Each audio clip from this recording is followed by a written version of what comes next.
आज की वीडियो में सेकेंडरी एयर इंजेक्टर को साफ़ करना सीखेंगे। अगर ये ठीक से काम नहीं कर रहा होता तो कई तरीके के इश्यूज़ आते हैं सवारी में, तो आज इसी पे डिटेल में बात करते हैं। सेकेंडरी एयर इंजेक्टर एक वाल्व होता है जो कि एग्जॉस्ट मैनिफोल्ड में फ्रेश एयर मिला के एमिशंस को कंट्रोल करता है, और ये वाल्व दरअसल इनटेक मैनिफोल्ड के वैक्यूम से एक्चुएट होता है। इसको निकालने के लिए एक प्लायर की मदद से बैंड स्प्रिंग क्लैंप को पाइप के बीच में सरका के फिर पाइप की किनारी को पेचकस की मदद से धकेल के निकाल लें। पाइप को बीच में से पकड़ के नहीं खींचना, नहीं तो ये क्रैक कर जाएगा, और अगर इसकी कंडीशन हल्की है तो इसको बदलना पड़ेगा आपको, नहीं तो इंजन के एग्जॉस्ट की पट पट की साउंड इससे आती है। एयर फिल्टर की तरफ से जो पाइप आ रहा है उसका भी बैंड स्प्रिंग क्लैंप को लूज़ कर ले। जब ऐसे यूनिट को निकालेंगे तो उस पाइप को भी निकाल लेंगे और एक 10 mm के पाने और सॉकेट की मदद से इसको खोल लेंगे। इसके बोल्ट को आपको दोनों तरफ से पकड़ के खोलना पड़ेगा। इस तरीके से इसको इसलिए माउंट करा जाता है ताकि इंजन की वाइब्रेशन से इस वाल्व पे कोई फ़र्क ना पड़े। इसके मेटल कॉलर्स को गिरने मत देना, बोल्ट्स के साथ ही संभाल के रख लेना। अब एयर फिल्टर के पाइप को भी ट्विस्ट करके निकाल ले, सीधा ना खींचे। इस तरह के पाइप्स पुराने होकर काफ़ी ब्रिटल हो जाते हैं। ऐसे ही यूनिट के ऊपर 4 स्क्रूज आपको मिलेंगे। एक फिलिप्स हेड स्क्रू ड्राइवर की मदद से इनको खोल लें। इनके ऊपर थोड़ा प्रेशर लगा के खोलें, नहीं तो इनके हेड से स्ट्रिप कर सकते हैं। अंदर से एग्जॉस्ट की साइड आप देख सकते हैं। मेरे केस में बहुत ज़्यादा गंदी नहीं है क्योंकि बाइक अभी सिर्फ 24,000 किलोमीटर ही चली है। वैक्यूम चेंबर की साइड भी इस तरीके से खुल जाएगी और इसमें बिल्कुल भी गंदगी नहीं होनी चाहिए क्योंकि एक सील्ड चेंबर रहता है। कुछ इस तरीके से ये वाल्व अंदर बाहर होता है जो कि इनटेक मैनिफोल्ड के वैक्यूम से कंट्रोल होता है, और इसके ज़रिए फ्रेश एयर ये एग्जॉस्ट गैसेस में मिला के हाइड्रोकार्बन्स को कम करता है। इससे एमिशंस टेस्ट पास करने में आपकी व्हीकल को सहूलियत हो जाती है। इसके एग्जॉस्ट के साइड पे एक रीड वाल्व आपको देखने को मिल जाएगा। अगर आपने पुराने 2 स्ट्रोक इंजन्स पे काम करा हो तो उनमें भी इसी तरीके का रीड वाल्व होता था, क्योंकि उन इंजन्स में कोई वाल्व नहीं होते थे जो कि किसी कैम शाफ्ट से एक्चुएट हो, और ना ही उनमें कोई टाइमिंग चेन होती थी। मेन यूनिट के अलावा बाकी सारे कंपोनेंट्स को डीजल की मदद से साफ़ कर लेंगे। सारे कंपोनेंट्स को अच्छे से साफ़ करने के बाद सुखा के ही फिट करना है। इसके वैक्यूम चैम्बर की साइड पे जहां इनटेक मैनिफोल्ड का वैक्यूम पाइप लगता है, इसमें एक बारीक सा छेद होता है और कई बार ये ब्लॉक हो जाता है, जिसके कारण वाल्व अपना सही से काम नहीं कर पाता। तो किसी बारीक वायर की मदद से इसको खोल लें। मेन यूनिट को साफ़ करने के लिए मैं WD-40 का इस्तेमाल करना पसंद करता हूँ। ये ज़्यादा बेहतर काम करता है इस तरह के एप्लीकेशंस में, क्योंकि मेरे केस में जो वाल्व था उतना फ्रीली अंदर बाहर नहीं हो रहा था। WD-40 से कोई भी स्टक वाल्व आराम से लूज़ हो जाता है और ये एक तरह से लुब्रिकेंट का भी काम करता है। तो उम्मीद है फ्रीली काम करता रहेगा अगले कई हज़ार किलोमीटर्स तक। पहले के मुकाबले वाल्व काफ़ी फ्रीली अंदर बाहर हो रहा है, और कोई भी एक्सेस WD-40 है उसको झाड़ के फिर आप इसे असेंबल कर सकते हैं। रीड वाल्व को वापस फिट कर लेंगे। इसकी एक पतली सी शीट होती है जो कि एयर प्रेशर को कंट्रोल करती है, और इसके ऊपर एक रिटेनर होता है। इनके किनारे एक तरफ से कटे हुए होते हैं, तो दोनों को मिला के ही फिट करें, उल्टा नहीं कसा जाएगा। ये एक नुक्के में इसका एक छेद फंस जाएगा और दूसरे छेद में स्क्रू कसा जाएगा। किसी भी तरह के थ्रेड लॉकर की इस पर ज़रूरत नहीं रहती, अपने आप में ही ठीक ठाक टाइट रहता है ये, बस इसे ठीक टॉर्क पे आप टाइट करें।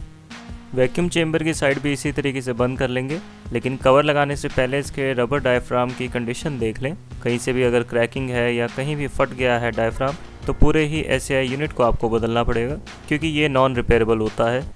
इसी तरीके से एग्जॉस्ट साइड पे जहाँ पर इसका रीड वाल्व लोकेटेड होता है, इसकी ओरिंग की कंडीशन भी देख ले। इसका ओरिंग भी अलग से नहीं मिलता है क्योंकि पूरे यूनिट के साथ ही आता है ये। तो इन केस ओरिंग डैमेज हो गया है, कोई सिमिलर साइज़ का ओरिंग भी आप इस्तेमाल कर सकते हैं। हो सकता है इंजन ऑयल फिल्टर का ओरिंग इसमें फिट हो जाए। अच्छे से साफ़ करके वापस इसके स्क्रूज़ को फिट कर लेंगे।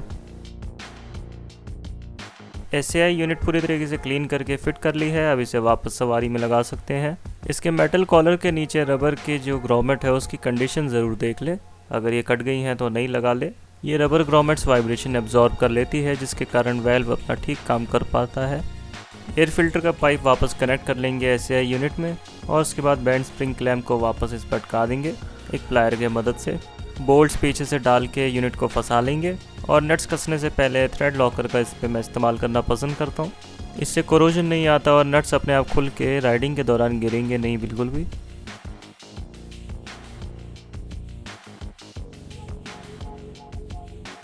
वापस 10 mm के पाने और गोटी की मदद से इनको टाइट कर लेंगे।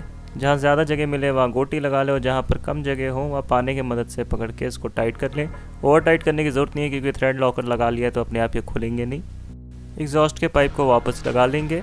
ज़रा सी भी इसकी कंडीशन में कमी लगे तो इसे बदल लें, नहीं तो एग्जॉस्ट की साउंड बढ़ जाती है और राइडिंग के दौरान काफ़ी बुरी लगती है वो।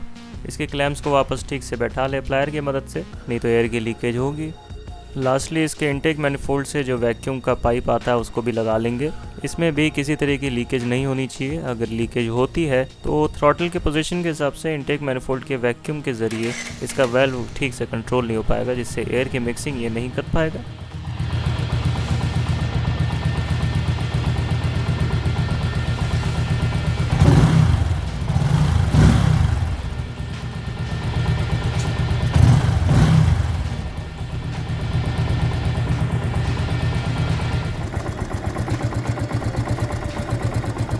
इसको आप छू के भी चेक कर सकते हैं, इसके अंदर हमेशा आपको एयर प्रेशर मिलेगा।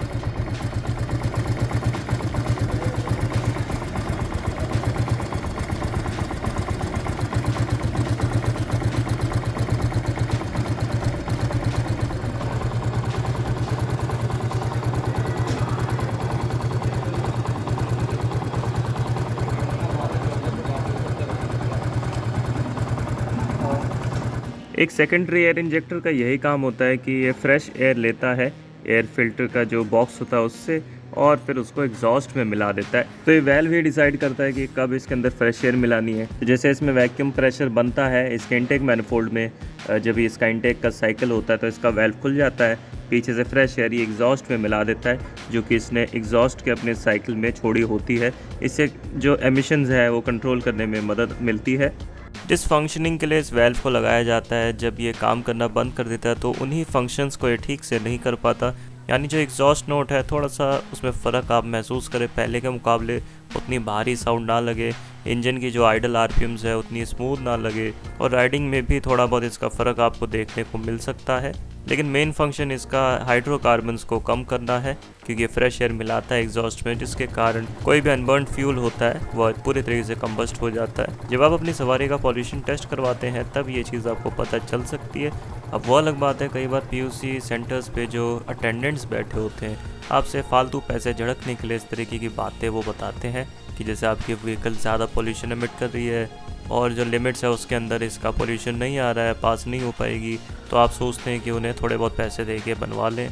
तो ये चीज़ आपको नहीं करनी है कभी भी। अगर कोई भी पीयूसी सेंटर इस तरीके की कहानियाँ आपको बता रहा है, सिंपली आप किसी और पीयूसी सेंटर पे जाके अपने व्हीकल का एमिशन टेस्ट करवाएंगे तो आप देखेंगे वहाँ पर ज़रूरी नहीं है इस तरह की दिक्कत आए, क्योंकि आजकल की मॉडर्न व्हीकल्स में एमिशंस के इश्यूज़ ज़्यादातर नहीं आते हैं, लेकिन लोग अपने छोटे छोटे लालच के लिए इस तरीके की हरकतें करते हैं और कई बार कई लोग इस झांसे में आ जाते हैं। जब आपका पीयूसी सर्टिफिकेट की एक्सपायरी की डेट काफ़ी नज़दीक आ रही होगी तब इस तरीके की हरकतें ये लोग ज़्यादा करते हैं, क्योंकि उन्हें पता होता है कि आप ज़्यादा अलग अलग सेंटर्स पे नहीं घूम पाएंगे। तो इसलिए कोशिश करें एक्सपायर होने से काफ़ी पहले ही आप अपनी व्हीकल का पीयूसी सर्टिफिकेट बनवा लें, ताकि आपको कोई भी पीयूसी अटेंडेंट या इवन कोई पुलिसमैन भी हैरेस ना कर पाए अननेसेसरीली। मुझे उम्मीद है वीडियो आपको पसंद आई होगी। आपके व्हीकल एमिशंस को लेकर कोई भी सवाल है तो कमेंट से ज़रूर पूछ सकते हैं मुझसे।